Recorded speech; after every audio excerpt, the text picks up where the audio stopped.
आज एक छोटी सी कहानी याद आ रही है। एक छोटी सी कहानी, एक छोटी सी बच्ची गार्गी के स्कूल की। बात है उसके दिल्ली तक बस का वो पहला स्कूल ट्रिप। इससे पहले शायद घर से इतनी दूर कभी जाना नहीं हुआ था मम्मी पापा के बिना, यूं अकेले। तो बहुत खुश थी, नर्वस भी थी, एक्साइटेड भी थी। तो चल दी बस अपने सफ़र पे और पहुंच गई दिल्ली। पहली विजिट थी अप्पू घर की। कितना ही फेमस हुआ करता था ना किसी ज़माने में वो। एक एक करके सब बच्चे बस से उतरने लगे और फिर बारी आई मेन गेट पे टीचर्स का दो दो बच्चों के ग्रुप में क्यू बनाना। लेकिन जब तक गार्गी का नंबर आया तो देखा कि वो तो अकेली ही रह गई। नया स्कूल था तो दोस्त ज्यादा थे भी नहीं। बड़ी ही मायूस हुई कि औरों की तरह कोई उसका हाथ थामने के लिए क्यों नहीं बचा। कोई क्यों नहीं है उसका हाथ पकड़कर चलने के लिए।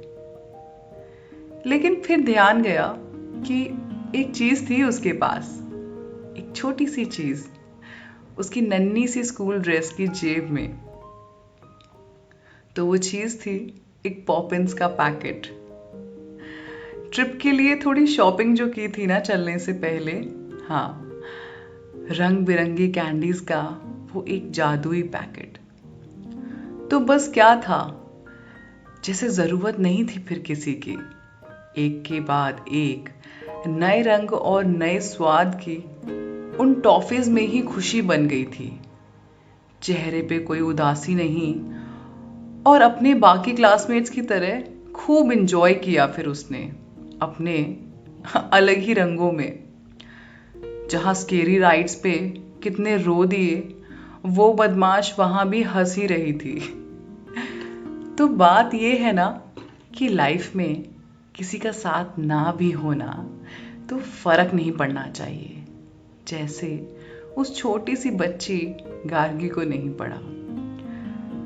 इसके लिए ना सिर्फ पॉपिंस काफी होती हैं, ढेरों रंग एक के बाद, जिसमें हमेशा आस रहती है कि पता नहीं अब कौन सा नया रंग मिलेगा जो आपकी जिंदगी को उसी रंग में रंग देगा और उसी के साथ एक नए तजुर्बे में भी। तो अगर नहीं है ना आपके पास ये पॉपिंस तो ले आइए, या फिर हो सकता है आपको आपकी जिंदगी में ये ऐसे ही कहीं मिल जाए, यूं ही कहीं आपकी जेब में रखी हुई। नहीं तो फिर ले आइए उस पास वाले किराने की दुकान से ही छोटे से पैकेट की तमाम रंगों में वो अपनी छोटी छोटी खुशियां। क्यों, बस काफी है ना इस जिंदगी के लिए।